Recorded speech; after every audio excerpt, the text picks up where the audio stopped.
নমস্কাৰ অসম লোকসেৱা আয়োগত নতুনকৈ ভেকেন্সি ওলাইছে আৰু এইটোনো কি হয় এই ভিডিঅ'ত তাকে জনাই দিম সো ভিডিঅ'টো শেষলৈকে চাব অসম লোকসেৱা আয়োগ আসাম পাব্লিক সাৰ্ভিস কমিশন অৰ্থাৎ APSC CCE 2025 কাৰণে নতুনকৈ ৰিক্ৰুটমেন্ট নোটিফিকেশন ইতিমধ্যে আহি গৈছে যিসকলে APSC কাৰণে প্ৰিপাৰেচন কৰি আছিল যেহেতু বৰ্তমান সময়ত অসমত APSC কাৰণে ম্যাক্সিমাম ক্যান্ডিডেটে প্ৰিপাৰেচন কৰি থাকে আৰু তাৰ কাৰণে ইতিমধ্যে নোটিফিকেশন আহি গল 23 মাৰ্চত ইয়াৰ নোটিফিকেশনটো আহিছে যেটো প্ৰিলিমিনাৰী এক্সামিনেশ্যন হয় কম্বাইন্ড কম্পিটিটিভ এক্সাম CCE 2024 যেটো 25ত অনুষ্ঠিত হ'ব আৰু যত আপোনালোকে কোৱালিফাই কৰি পিনি অসম আসাম সিভিল সাৰ্ভিস হক Assam police service labour officer সকলোবিলাকৰ কাৰণে আপোনালোকে যোগ্য হয় আৰু ইয়াত যদি আমি চাবলৈ যাওঁ এই বছৰো হেইদৰে আসাম সিভিল সাৰ্ভিস হক আসাম পুলিশ সাৰ্ভিস হক লেবাৰ অফিচাৰ ডিস্ট্ৰিক্ট অফিচাৰ সকলোবিলাকৰ কাৰণে ভেকেন্সি মুকলি হৈছে ইয়াত ভেকেন্সি লিষ্টখন আপোনালোকে চাব পাৰে কম বেছি পৰিমাণে হলো টোটাল ভেকেন্সি আছে আৰু যদি আমি চাওঁ তেন্তে টোটাল ভেকেন্সি কিমান আছে 262 আৰু ইয়াত যদি আপোনালোকে চাই ফিমেলৰ কাৰণে 51 সো একচুয়ালি ইয়াত দি থোৱা আছে আপোনালোকে নিজে চাই ল'ব পাৰিব ৰিজাৰ্ভ ফৰ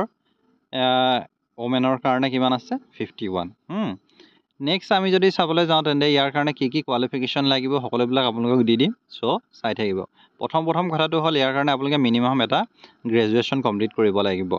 মিনিমাম এটা গ্ৰেজুৱেচন আৰু ইয়াত পে স্কেলটো দি থোৱা আছে মিনিমাম গ্ৰেজুৱেচন কমপ্লিট কৰিব লাগিব আৰু ইয়াৰ কাৰণে অনলাইন আবেদন 28 মাৰ্চ তাৰিখৰ পৰা আবেদন আৰম্ভ হ'ব আৰু 29 এপ্ৰিল তাৰিখলৈকে আবেদন প্ৰক্ৰিয়াটো চলি থাকিব সন্ধিয়া 5 বজালৈকে আৰু আপোনালোকে ইয়াৰ কাৰণে যেটো পেমেন্ট কৰিব লাগে পেমেন্টৰ অন্তিম তাৰিখটো হৈছে 1 মে ভিতৰত আপোনালোকে পেমেন্ট কৰিব লাগিব এতিয়া ইয়াত আপোনালোকে কি কি ডকুমেন্ট লাগিব সকলোবিলাক ইয়াত মই জনাই দিম হেতু চাই থাকিব প্ৰথম যদি চাওঁ তেন্তে এপ্লিকেশন ফিজটো হয় প্ৰিলিমিনাৰী এক্সামিনেশ্যনৰ কাৰণে যদি আপুনি জেনাৰেল ইনক্লুডিং এক্স সাৰ্ভিসমেন ক্যান্ডিডেট হয় তেন্তে আপোনাৰ 297.20 হয় আৰু OBC MOBC এক্স সাৰ্ভিসমেন ক্যান্ডিডেট যদি হয় তেন্তে আপোনাৰ 197.20 হয় আৰু যদি আপুনি SC ST ক্যাটাগৰীৰ হয় তেন্তে ইয়াৰ কাৰণে আপোনাৰ যেটো এপ্লিকেশন ফিজটো অলপ কম হয় বাৰু হেতু 47 হয় BPL ক্যান্ডিডেটৰ কাৰণে 47 আৰু ওমেন ক্যান্ডিডেটৰ কাৰণে 47.20 হয় আৰু ইয়াত যদি আমি চাবলৈ যাওঁ তেন্তে ইয়াৰ কাৰণে অনলাইন আবেদন কৰিবলৈ আপুনি মিনিমাম 21 বছৰৰ পৰা 38 বছৰৰ ভিতৰত আপোনালোকে আবেদন কৰিব পাৰিব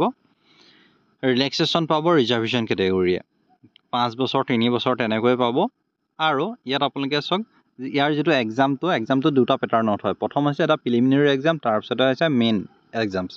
যেটো ৰিটেন আৰু ইন্টাৰভিউ থাকিব তাৰ পিছত আপোনাৰ এটা থাকিব পাৰ্সোনালিটি টেষ্ট অৰ্থাৎ ভাইভা বুলি কোৱা হয় প্ৰিলিমিনাৰী এক্সামটো দুখন পেপাৰত হ'ব GS1 আৰু GS2 GS1 ত 200 মাৰ্কস থাকিব 2 ঘণ্টাৰ কাৰণে যিখন অবজেক্টিভ মাল্টিপল চয়েস কুৱেশ্যন হয় আৰু সেকেন্ডখন আহিলে GS2 কাৰণে মাৰ্কস 200 থাকিব হেতু 2 ঘণ্টাই হয় যত অবজেক্টিভ আৰু মাল্টিপল চয়েস কুৱেশ্যন হয় যিখনক আপোনালোকে CSET বুলি কোৱা হয় CSET থাকিব যিখন একচুয়ালি কোৱালিফাইং হয় কোৱালিফাইং নেচাৰ হয় আৰু আপোনালোকে এই যিখন প্ৰিলিমিনাৰী এক্সাম দুখন আছে এই দুখন কিন্তু আপোনালোকৰ ফাইনেল ৰিজাল্টত আপোনালোকে কাউন্ট নকৰে এইখন আপোনালোকে সেকেন্ড ফেজটো পাবলেহে এই দুখন ক্লিয়াৰ কৰিব লাগিব তাৰ পিছত আপোনাৰ হ'ব নেক্সট আহিলে মেইন এক্সাম যেটো কি হ'ব ৰিটেন এক্সাম হ'ব যত আপোনালোকে লিখিব লাগিব আৰু ইয়াৰ কাৰণে কি কি আছে আপোনালোকে চাব পাৰিব তাৰ পিছত ইন্টাৰভিউ আৰু ভাইভা হ'ব ইয়াত যদি আপোনালোকে চাও মেইনছৰ কাৰণে প্ৰথম এখন পেপাৰ হ'ব এসএ ওপৰত হ'ব 250 মাৰ্কছৰ 3 ঘণ্টা বাকি 2 পৰা 6 নম্বৰলৈকে যিখন পেপাৰ আছে 2 3 4 5 6 হেইখন GS ৰ ওপৰত হ'ব 250 ইচ পেপাৰত থাকিব 3 ঘণ্টাকৈ আৰু এখন পেপাৰ তাত থাকিব অসম স্পেশালিষ্টৰ ওপৰত আৰু তাৰ পিছত আহিব 180 মাৰ্কছৰ আপোনাৰ ভাইভা যেটো আপোনালোকে মেইনছ ক্লিয়াৰ কৰাৰ পিছত আহিব টোটাল 1680 মাৰ্কছৰ ভিতৰত আপোনাৰ যেটো ফাইনেল সিলেকশনটো হ'ব নেক্সট আহিলে ইন্টাৰভিউ কাৰণে আপোনাক মাতিব 1:3 ৰেশিওত আপোনালোকে মাতিব মেইনছ পাস কৰাৰ পিছত আৰু প্ৰিলিমছ আৰু মেইনছৰ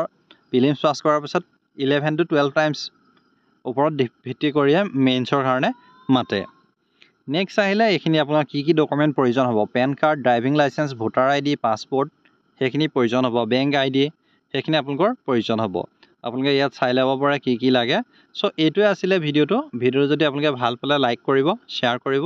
ইয়াৰ কাৰণে অনলাইন আবেদন এতিয়ালৈকে হোৱা নাই অনলাইন আবেদন আৰম্ভ হ'বহে যদি অনলাইন আবেদন হয় আপোনালোকে আবেদন কৰিব পাৰিব কিন্তু এটা আপোনালোকে চাব এই ইয়াৰ যেটো অফিচিয়েল নোটিফিকেশনটো মই ডেসক্ৰিপচনৰ লিংকটো দি দিম ইয়াত আপোনালোকে ফিজিক্যালি লিমিটেশন কাৰণে এখন আপোনালোকে দিব পাৰে যিসকল PWD কেণ্ডিডেট হয় তাৰ উপৰিও আপোনালোকে এখন যি আপোনালোকে আৰু এখন দিব লাগিব, লেটাৰ আণ্ডাৰটেকিং এখন দিব লাগিব। সেইখিনি আপোনালোকে দিব লাগিব। কি ডকুমেণ্ট দিব লাগে ইয়াত সকলোবিলাক উল্লেখ আছে। যদিও আপোনালোকে আগতে আবেদন কৰিছে তেন্তেতো আপোনালোকৰ চিন্তাই নাই। চ' এইটোৱে আছিলে। ভিডিঅ'টো ভাল পালে লাইক কৰিব, শ্বেয়াৰ কৰিব, আৰু ইউটিউব পেজৰ পৰা যদি চাই আছে, ফেচবুক পেজৰ পৰা যদি চাই আছে তেন্তে ফেচবুক পেজটো ফ'ল' কৰিব নাপাহৰিব, আৰু ইউটিউবৰ পৰা চাই থাকিলে চেনেলটো ছাবস্ক্ৰাইব কৰিব নাপাহৰিব। ধন্যবাদ।